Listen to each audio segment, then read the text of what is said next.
श्रीमद्भगवद्गीता प्रथम अध्याय विषाद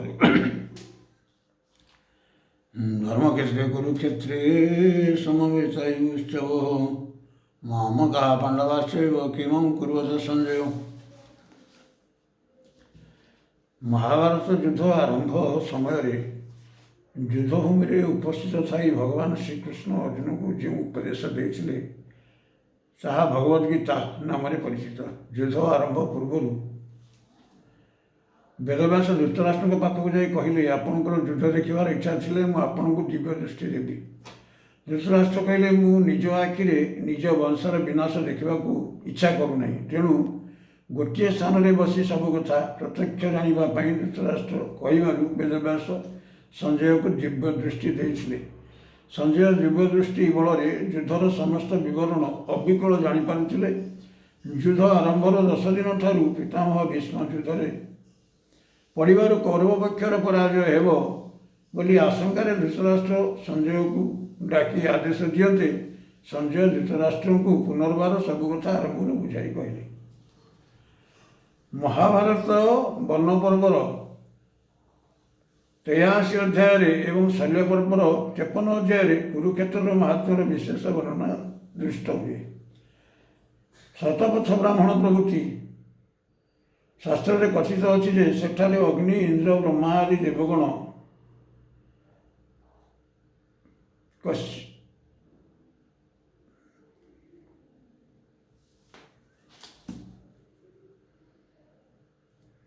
तपस्या करथिले। यार अपार नाम समंत फलक मध्य अटे। यार विस्तृति 55 माइल थिला बोली कथित अछि। सरस्वती नदीर दक्षिण भाग एवं वृषभवर्ग नदीर उत्तर भाग मध्य अवस्थित बोली मध्य कथित अछि।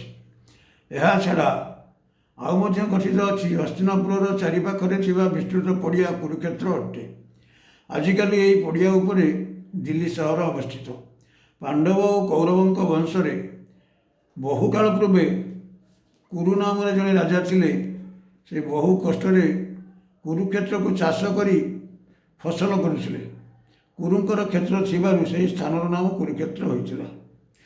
दिने देवराज इंद्र संतुष्ट होई बरदे कहले जो लोक यही क्षेत्र में तपस्या यज्ञ और दान प्रभृति धर्म कार्य करी किंबा युद्ध करी मरिब से स्वर्ग को जीव। से ही दिन ठारू कुरुक्षेत्र आबाद करा जाए न जाई पड़िया करा रखागला और कुरुक्षेत्र धर्मक्षेत्र बा धर्मभूमि नाम परिचित है। भगवान परशुराम 21 बार पृथ्वी निक्षेत्र करी कुरुक्षेत्र में पितृतर्पण करते संगे संगे अस्त्र त्याग करी महेंद्रगिरी को जाई तपस्या आरंभ करते। कुरुक्षेत्र धर्मभूमि थिबारु धृतराष्ट्र नाम मनरे अनेक संदेह है।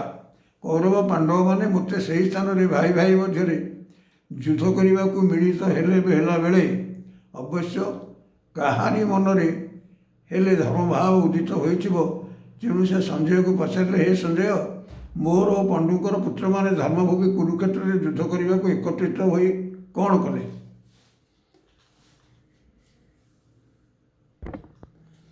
दृष्ट्वा दिवानवानेकं विरोधनस्तदा आश्चर्यमुपसंगमराजा वचनमब्रवीत्। महाभारत लिखा अच्छी कौरव सैन्य 91 अक्षौणी और पांडव सैन्य 7 अक्षौणी